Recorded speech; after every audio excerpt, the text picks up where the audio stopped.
رسول پاک کی ساری ازواج مطہرات 9 کی 9 بیویاں کٹھی ہو کے حضور کے گرد بیٹھ گئیں، ایکا کر لیا ساری کٹھی۔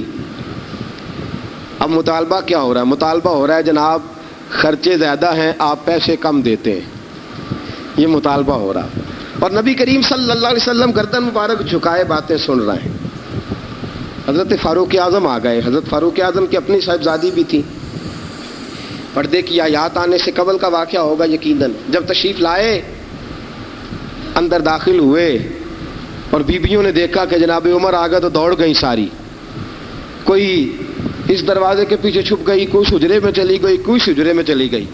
حضرت عمر کہنے لگے تمہیں تمہاری مائیں روئیں، اللہ کے نبی کے سامنے مطالبے کرتی ہو اور عمر سے شرم کرتی ہو، تمہیں تمہاری مائیں روئے، اللہ کے نبی کا بھی حیا کرو۔ حضرت حفصہ جناب فاروق اعظم رضی اللہ تعالی عنہ کی صاحبزادی ام المومنین سیدہ حفصہ رضی اللہ تعالی عنہ پردے کی اوٹ سے چہرہ نکال کے کہنے لگی آپ تو جلالی بڑے ہیں، ڈر لگا ہے، آپ کا تو درہ ہر وقت تیار رہتا ہے نا، ہم دوڑ آئی ہیں، لیکن نبی پاک کے پاس اگر گھنٹوں بھی بیٹھی رہیں وہ اتنے کریم ہیں، ناز ہی اٹھاتے رہتے ہیں، حضور ناز ہی اٹھاتے چلے جاتے ہیں۔ نبی کریم صلی اللہ علیہ وسلم ناز اٹھاتے ہیں اس لیے ہم ناز دکھاتی ہیں، حضور ناز اٹھاتے اس لیے ہم ناز دکھاتی۔ حضرت عمر فاروق رضی اللہ تعالی عنہ کو ان خواتین نے یہ جواب دیا، گویا حضور کی سیرت کا وہ مشترکہ پہلو جو ان 9 ازواج مطہرات کی مشترکہ روایت تھی پیش کی۔ انہوں نے کہا ہم سب کا متفقہ موقف یہ ہے کہ حضور بڑے کریم ہیں، نبی پاک باہر بھی مہربان ہے، گھر کے اندر بھی بڑے مہربان ہیں، حضور بڑی محبت فرماتے، حضور بڑی مہربانی۔ تو میرے دوستو عورت سے درگزر کرنا، اس کے ناز اٹھانا۔ پھر اگلی بات یہ ہے کہ عورت کا حق زوجیت ادا کرنا فرض ہے، فرض ہے۔ اب چونکہ شرعی مسئلہ ہے، توجہ طلب امر ہے، حضور نے فرمایا جو مرد اس قابل ہو شادی ہی وہ کرے۔ حضرت عثمان بن مظعون رضی اللہ تعالیٰ عنہ کے بارے میں حضور کو پتہ چلا کہ تو ساری رات نماز پڑھتا رہتا ہے، نفل پڑھتا رہتا ہے ساری رات۔ نبی کریم صلی اللہ علیہ وسلم نے حضرت عثمان بن مظعون رضی اللہ تعالیٰ عنہ سے فرمایا میں نے سنا ہے تو سارا دن روزہ رکھتا ہے، ساری رات نفل پڑھتا ہے۔ حضور ہاں رب کو راضی کرتا ہوں۔ فرمایا اللہ کے بندے تیرے لیے میرا اسوہ حسنہ زیادہ اہمیت کا حامل ہونا چاہیے۔ میں روزہ بھی رکھتا ہوں، افطار بھی کرتا ہوں، میں نماز بھی پڑھتا ہوں اور آرام بھی کرتا ہوں، میں اپنی بیوی کے پاس بھی جاتا ہوں، اس کے حقوق بھی ادا کرتا ہوں۔ فرمایا میں وہ سارے کام کرتا ہوں جو تجھے کرنا چاہیے۔ رسول پاک علیہ السلام نے فرمایا سن، تیرے ماں باپ کا بھی تجھ پہ حق ہے، تیرے وجود کا بھی تجھ پہ حق ہے، تیری آنکھ کو آرام کی ضرورت ہے، اس کا بھی تجھ پہ حق ہے۔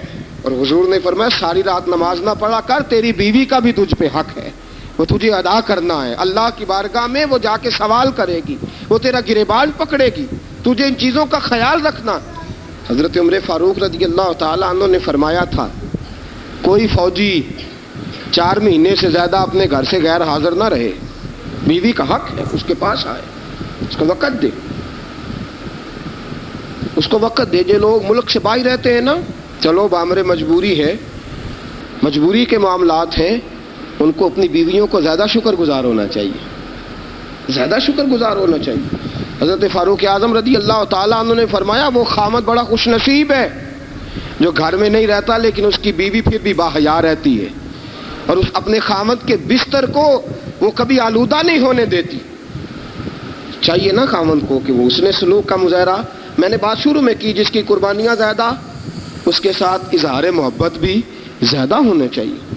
عزیز دوستو اس سے آگے چلیے، نان و نفقہ۔ رسول پاک علیہ السلام نے فرمایا جس طرح اپنے کپڑے پہنو اسی طرح اپنی بیوی کو بھی پہناؤ، جس طرح کا کھانا اپنے لیے پسند کرتے ہو اس طرح اپنی بیوی کے لیے بھی۔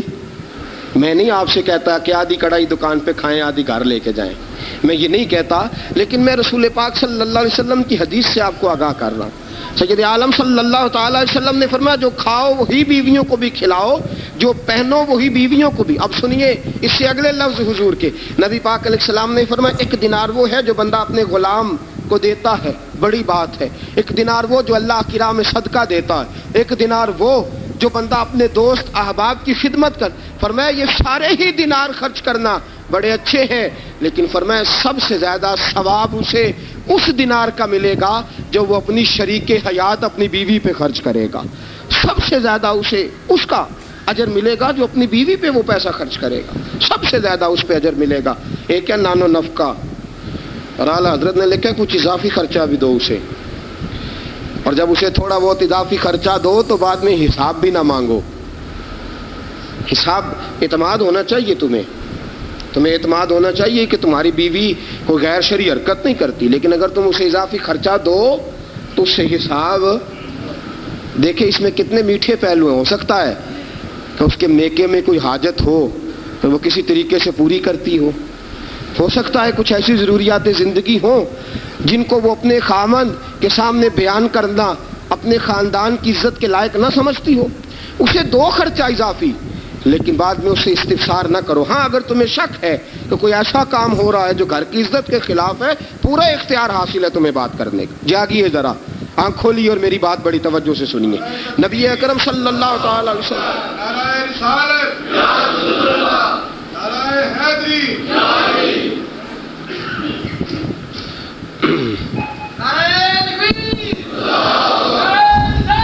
اچھا نبی کریم صلی اللہ تعالی علیہ وسلم نے فرمایا اس پر مال خرچ کرو۔ اور ایک اور شرعی مسئلہ آپ کو بتا دوں، خاوند ہو کنجوس،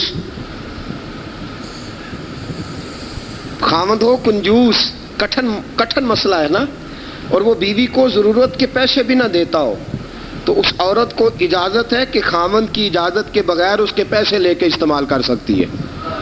شریعت نے اجازت دی ہے نا اسے۔ نہیں مجھے سویرے ایک صاحب کہنے لگے اتنے حق نہ بیان کر دینا، بیویاں پہلے ہی بہت زیادہ اصرار کرنے والی، اتنے نہ حق بیان کر دینا۔ میں نے کہا حقوق میں نے مقرر کیے ہیں کہ اللہ رسول نے مقرر فرمائے؟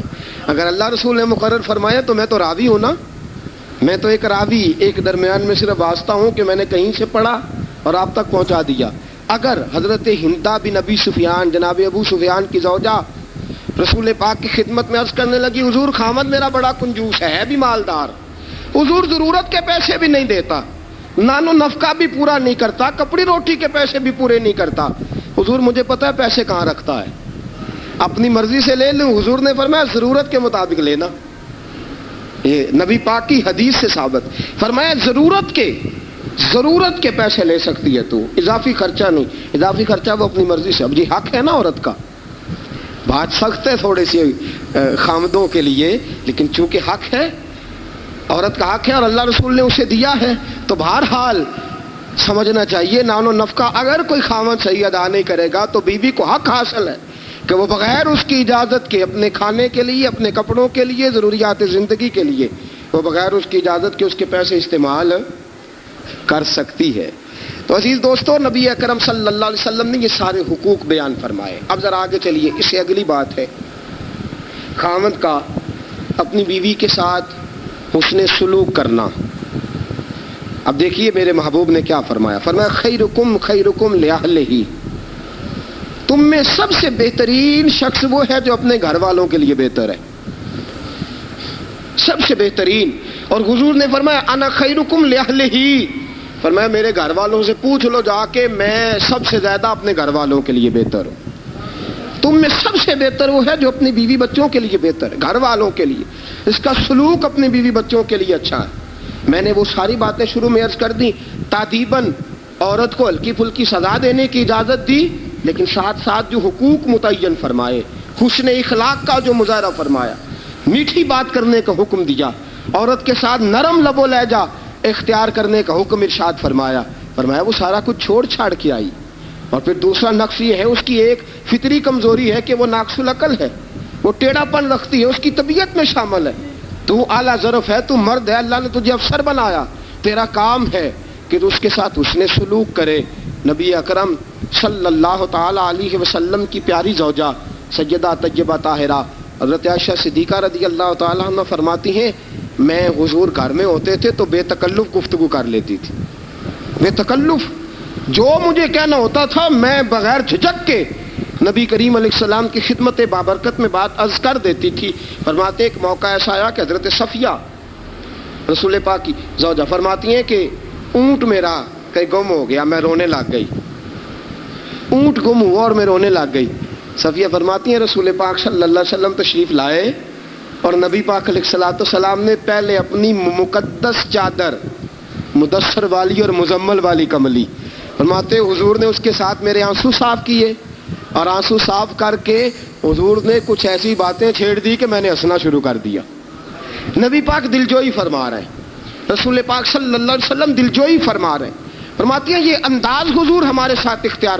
حضرت عائشہ صدیقہ فرماتی ہیں میں چھوٹی سی تھی جب حضور کے گھر آئی، میں اپنی سہیلیوں کو کہتی کہ فلانے ٹائم حضور گھر نہیں ہوتے، آ جانا، مل کے کھیلیں گی، آ جانا۔ فرماتی چھوٹی سی تھی جب رسول پاک کے حرم میں داخل ہو گئی، اپنی سہیلیوں کو کہتی حضور فلاں وقت نہیں ہوتے، آ جانا، مل کے کھیلیں گے۔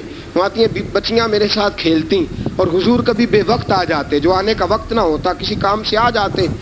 فرماتی ہیں جب حضور آتے تو میری سہیلیاں چھپ جاتی۔ ایک دن ایسا ہوا کہ وہ ساری بچیاں چھپ گئیں۔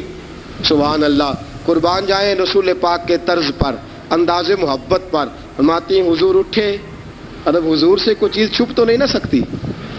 اعلیٰ حضرت فرماتے ہیں اور کوئی غیب تم سے نہا ہو بھلا، جب خدا ہی نہ چھپا رہا، جب خدا ہی نہ چھپا، جب اللہ نہیں چھپا تو اور کیا چیز چھپے گی۔ نبی پاک نے جب اپنے رب کا دیدار کر لیا اللہ کے کرم سے تو باقی پیچھے کیا رہ گیا۔ حضور سے کچھ، حضور اٹھتے اور جس دروازے کے پیچھے کوئی بچی چھپی ہوتی حضور اسے پکڑ کے لاتے، لا کے حضرت عائشہ فرماتی میرے پاس بٹھاتے، پھر دوسری کو پکڑ کے لاتے، تیسری کو، چوتھی کو، پانچویں کو، سب کو پکڑ کے لاتے، اور رسول پاک فرماتے جانا نہ، جب تک تمہارے پاس موقع ہو عائشہ کے ساتھ کھیلتی رہنا، جانا نہیں، جانا نہیں۔ حضرت عائشہ فرماتی ہے میری سہیلیاں گھر جا کے، اپنے گھر جا کے وہ بتلایا کرتی تھی کہ عائشہ بڑے نصیبوں والی ہے، عائشہ بڑے مقدروں والی ہے، ایسا گھر والا ملا ہے جو اس کے کھیلنے کا بھی خیال رکھتا ہے، جو اس کی تفریح کا بھی خیال۔ رسول اکرم صلی اللہ تعالی علیہ وسلم کا انداز دیکھیے نا۔